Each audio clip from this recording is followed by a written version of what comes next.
If you are a student that drives to school at Sunset, you're most likely aware of the parking issue. The late arrival lot is often full before late arrival even starts, and the student lot is overcrowded with cars, and that most likely results in people having to park off campus just to get to school on time. 9:20 and I can't find a parking spot. Shoot, it is so busy. Holy crap. Mom? Yeah, hey, I have to jaywalk across this crazy road to get to school. No, there's no crosswalk. What do I do?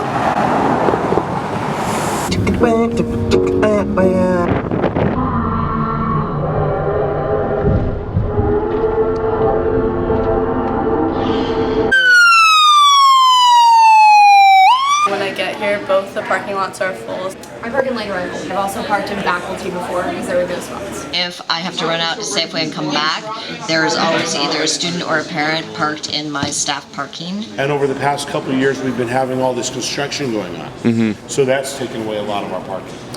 Parker, it's 9:09 and I can't find a parking spot. So it's currently late arrival, and I'm in late arrival, and I can't find a spot in late arrival. What is this bullshit? Now you're forced to either park at Home Depot or out in the neighborhoods. The great staff at Sunset has given us many great ideas on how to help the parking issue at Sunset. One of those ideas is to implement a crosswalk over here to Prince of Peace, and also one over by Home Depot. Put a crosswalk right here. A lot of students have to park over here and it's a major safety issue to run across this busy road. It's an interesting idea.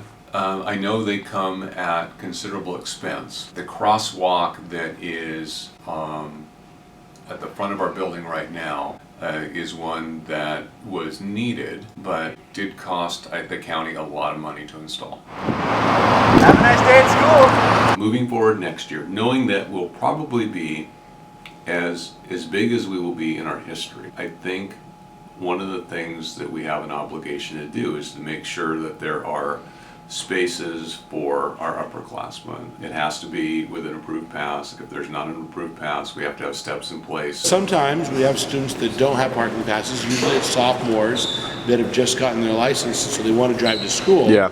And they want to park, but their parking passes are unavailable. It is a privilege as you get older. Yeah. It's easier to have parking as a junior and senior.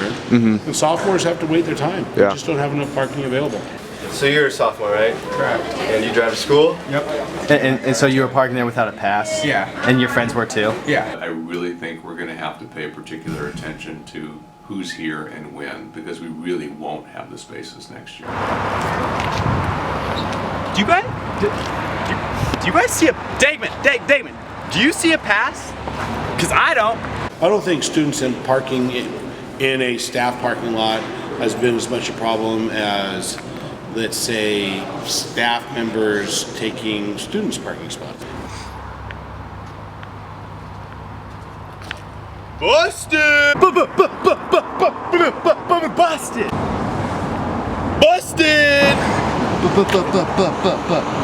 Busted. But they have opened up the tennis courts, and they've tried to turn that into parking. I think that's helped a little bit. I love the fact that it does provide us with some extra capacity.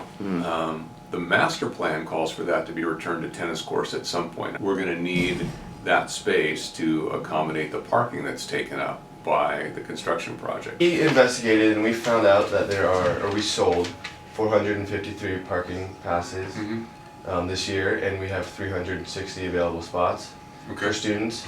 So we're wondering, why did we sell about 93 more passes and spots available? Okay, that's a great question. It's almost a 60 Minutes question, right? Where they get the bright light on the person that they're interviewing and they ask that really hard question about something that obviously went completely sideways, and they get to watch him squirm and make up the answer as he goes. Hang on just a second.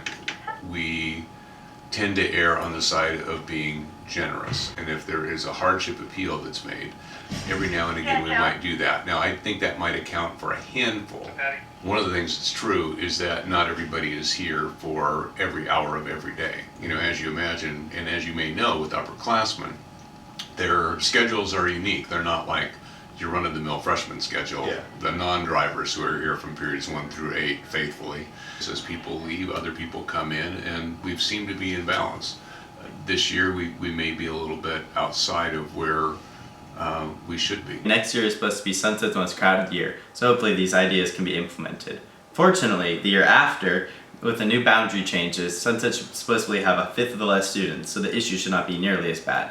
If you're a student at Sunset and you have an issue with the parking, there's a few things you can do. You can get a parking pass and you can come to school on time, extra early so you can find a spot.